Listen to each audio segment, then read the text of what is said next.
നമസ്കാരം. ചൂരൽമല അങ്ങാടിയിൽ തകർന്നുകിടക്കുന്ന ഒരു ഓട്ടോറിക്ഷയുണ്ട്. സൈന്യവും ഫയർഫോഴ്സും പോലീസും സന്നദ്ധ പ്രവർത്തകരുമെല്ലാം വരും മുമ്പ്, ഉരുൾ പോലും പൊട്ടും മുമ്പ് രക്ഷാപ്രവർത്തനം നടത്തിയത് ഈ ഓട്ടോറിക്ഷയാണ്. അശോകൻ എന്ന ഡ്രൈവർ നിർത്താതെ പെയ്യുന്ന മഴ കണ്ട് മുണ്ടക്കയിലെ പാടികളിലേക്ക് സ്വന്തം വണ്ടിയുമായി പോയി. ഓരോ ട്രിപ്പിലും ഓരോ കുടുംബത്തെ ദുരിതാശ്വാസ ക്യാമ്പിലെത്തിച്ചു.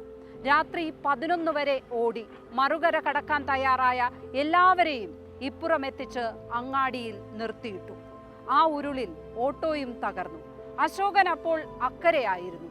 പിന്നെ സൈന്യം താൽക്കാലിക പാലം നിർമ്മിക്കുന്നതുവരെ അക്കരെ കുടുങ്ങിയ അനേകരിൽ ഒരാൾ. 400-ലേറെ മരണം സംശയിക്കുന്ന ഈ ദുരന്തത്തിൽ അതിലേറെ പേർ രക്ഷപ്പെട്ടത് അശോകനെ പോലുള്ളവരുടെ ഇടപെടൽ കൊണ്ടാണ്. ചൂരൽമലയും മുണ്ടക്കയും എന്താണെന്നറിയുന്ന ഈ നാട്ടുകാർക്ക് പോലും കണക്കുകൂട്ടാവുന്നതിന് അപ്പുറമായിരുന്നു ഈ ദുരന്തം എന്നതിന് വേറെയുമുണ്ട് തെളിവുകൾ. വയനാടിലെ ദുരന്തമുഖത്തു നിന്നും സ്പോട്ട്ലൈറ്റ് തുടങ്ങുന്നു. എല്ലാ പ്രേക്ഷകർക്കും സ്വാഗതം. വെള്ളരിമല അഥവാ വെള്ളാർമലയുടെ അടിവാരത്തുള്ളത് ഇന്നോ ഇന്നലെയോ വന്ന് മണ്ണ് വെട്ടിപ്പിടിച്ച ജനതയല്ല. മാധവ് ഗാഡ്ഗിൽ കമ്മിറ്റി റിപ്പോർട്ടിന്റെ പേരിലോ കസ്തൂരി രംഗൻ കമ്മിറ്റി റിപ്പോർട്ടിന്റെ പേരിലോ കുറ്റപ്പെടുത്തേണ്ടത് ഇപ്പോഴെങ്ങും ഉള്ള തലമുറയെയും അല്ല. 150 വർഷം മുമ്പ് 1870-ൽ ബ്രിട്ടീഷുകാർ സെറ്റിൽമെന്റ് ആക്കിയതാണ് മേഖല. 33 സ്വർണ്ണ ഖനികൾ സ്ഥാപിച്ച് മല മുഴുവൻ തുരന്ന് ഗുഹകളാക്കിയത് അവരാണ്. പിന്നീട് എസ്റ്റേറ്റ് സ്ഥാപിച്ചതും ബ്രിട്ടീഷുകാരാണ്. അവർ കൊണ്ടുവന്ന് താമസിപ്പിച്ചവരുടെ പിന്മുറക്കാരാണ് ഇപ്പോഴുള്ളത്. കേരളത്തിലെ തന്നെ ഏറ്റവും പഴക്കമുള്ള സെറ്റിൽമെന്റുകളിൽ ഒന്നാണ് പ്രദേശം എന്ന് അർത്ഥം.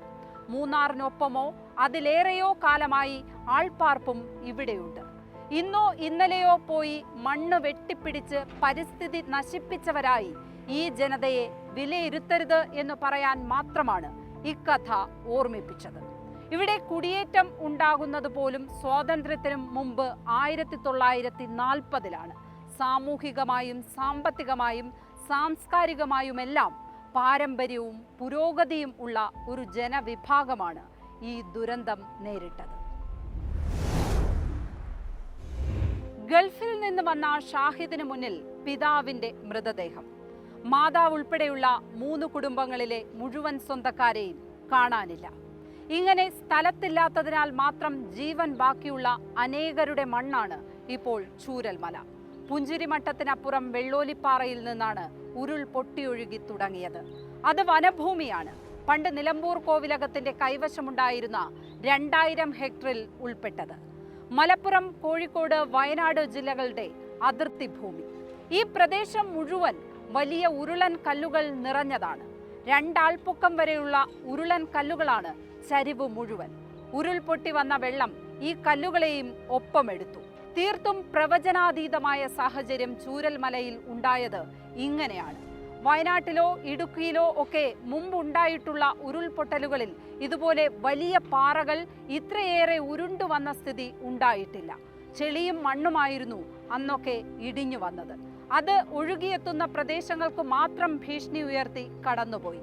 2019-ൽ പുത്തുമലയിൽ പോലും ദുരന്തം 17 മരണത്തിൽ ഒതുങ്ങിയപ്പോൾ തെറിച്ചു വന്ന ഉരുളൻ കല്ലുകളാണ് മുണ്ടക്കയിലും ചൂരൽമലയിലും വിനാശകാരികളായത്. ചൂരൽമലയിലൂടെ ഒഴുകിയിരുന്ന പുന്നപ്പുഴയെ ഇപ്പോൾ കാണുക. ഉരുൾപൊട്ടലിന് മുമ്പ് പരമാവധി 6 മീറ്റർ വരെയായിരുന്നു വീതി. അതിനു മുകളിൽ 10 മീറ്റർ മാത്രം നീളത്തിലായിരുന്നു പാലം.